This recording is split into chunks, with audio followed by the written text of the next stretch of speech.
Police જનતાની મદદ માટે હોય છે, પરંતુ ક્યારેક ખાકી વર્દીવાળા પોલીસ કર્મીઓનું વરવું રૂપ પણ જોવા મળે છે. મુસીબતમાં મુકાયેલી બોપલની એક મહિલાએ મદદ માટે પોલીસને ફોન કર્યો તો સામે તેને અપશબ્દો સાંભળવા પડ્યા. બોપલની મહિલાના મમ્મી ઉપર હુમલો થયો ત્યારે તેણે મદદ માટે પોલીસને ફોન કર્યો હતો, પરંતુ સામેથી જે જવાબ મળ્યો તે પોલીસની નાગરિકો પ્રત્યેની જવાબદારી અને તે અંગેની સભાનતા સામે પ્રશ્નાર્થ મૂકે છે. દિવ્યા જાદવ નામની 22 વર્ષીય યુવતી અને બોપલ પોલીસ સ્ટેશનના ઓફિસર અને હેડ કોન્સ્ટેબલ રાજેશ દાન ગઢવી વચ્ચે થયેલો સંવાદ મંગળવારે વાયરલ થયો હતો. બોપલમાં ભવ્ય પાર્ક નજીક આવેલા ઝાંઝર એપાર્ટમેન્ટ્સમાં રહેતા પરિવારે પહેલીવાર 2 માર્ચના રોજ પોલીસનો સંપર્ક કર્યો હતો. આ પરિવારની પાડોશમાં રહેતા ઉત્કર્ષ બારોટે કથિત રીતે દિવ્યાની માતા ગીતા સાથે ગેરવર્તણૂક કરી હતી અને પરિવાર ઉપર જાતિગત ટિપ્પણી પણ કરી હતી. રવિવારે રાત્રે ઉત્કર્ષ બારોટે ગીતાબેન પર હુમલો કરતા દિવ્યાએ હેડ કોન્સ્ટેબલ ગઢવીને ફોન કર્યો હતો અને આ ઘટનાની ઓડિયો ક્લિપ સામે આવેલી છે. એ જ રાતે બબાલ થઈ એ પહેલા દિવ્યા અને ગીતાબેન મણિપુરમાં ભાડાનું ઘર જોવા ગયા હતા. તેઓ પાછા આવ્યા ત્યારે ઉત્કર્ષે તેમને રોક્યા અને ઘર ખાલી કરવા જણાવ્યું હતું. કથિત રીતે ઉત્કર્ષ બારોટે પોતાના હાથથી ગીતાબેનનું ગળું દબાવવાનો પ્રયાસ કર્યો હતો. તેમની સાથે ગાળાગાળી કરીને જાતિગત ટિપ્પણી પણ કરી હતી.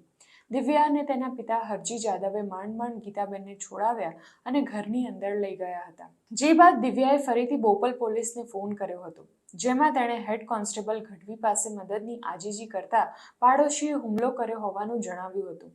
પીએસઓ તેને જણાવ્યું કે એક પીસીઆર વાનને આ અંગેની જાણ કરી દેવામાં આવી છે. દિવ્યાએ તેને આગળ કહ્યું કે ઉત્કર્ષ બારોટ તરફથી સતત મળી રહેલી ધમકીના કારણે તેણે અગાઉ પોલીસ સ્ટેશનમાં કેટલાય ફોન કર્યા હતા, જેથી ગઢવીએ પૂછ્યું કે તેનો પરિવાર દિવસ દરમિયાન પોલીસ સ્ટેશન કેમ ન આવ્યો. ત્યારે દિવ્યાએ ઉત્તર આપ્યો કે તેનો પરિવાર 2 વખત પોલીસ સ્ટેશન આવીને ગયો અને 15 દિવસ પહેલા જ અરજી પણ કરી હતી, પરંતુ પોલીસે કોઈ જ કાર્યવાહી ન કરી. દિવ્યાએ ફરી પૂછ્યું કે પોલીસ કેટલી વારમાં મદદ માટે પહોંચશે. ત્યારે દેખીતી રીતે જ ગઢવીએ રોષભર્યા અવાજમાં જવાબ આપ્યો કે શું પોલીસ તેમની નોકર છે? અમે તમારા નોકર નથી. જે તાકાત અમને બતાવી રહ્યા છો તે તમારે જેની સાથે ઝઘડો થયો તેની સામે કાઢવાની હતી, તેમ ગઢવીએ ગુસ્સાથી કહીને તેમજ ગાળાગાળી કરીને ફોન કાપી નાખ્યો હતો. 22 વર્ષીય Divya Gujarat arts and science કોલેજમાંથી MA કરે છે અને બોપલના એક મોલમાં અકાઉન્ટિંગ આસિસ્ટન્ટ તરીકે કામ કરે છે.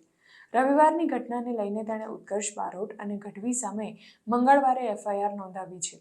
FIRમાં જણાવ્યા અનુસાર અભયમ હેલ્પલાઇનની ટીમ અને બોપલ પોલીસની ટીમ રવિવારે કરેલા ફોનની થોડી જ મિનિટો બાદ તેના ઘરે પહોંચી હતી.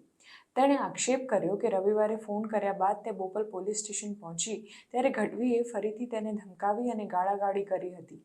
તેની અરજી લીધા બાદ પોલીસ સ્ટેશનમાંથી તેને કાઢી મૂકવામાં આવી હતી. આ કેસની તપાસ કરી રહેલા DYSP નીલમ ગોસ્વામીએ કહ્યું કે ઝાંઝર એપાર્ટમેન્ટ્સના ચેરમેન ઉત્કર્ષ બારોટે પોલીસને જણાવ્યું કે જાદવ પરિવારમાં વારંવાર ઝઘડા થતા હતા અને જેના કારણે તેમણે તેમના મકાન માલિકને આ પરિવારને ઘર ખાલી કરાવી દેવાનું કીધું હતું, જેના કારણે ઉત્કર્ષ બારોટ અને જાદવ પરિવાર વચ્ચે વિખવાદ થયો હતો.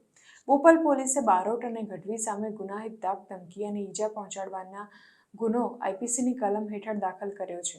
આ સાથે જ SC/ST એક્ટ હેઠળ પણ ગુનો દાખલ કરવામાં આવ્યો છે.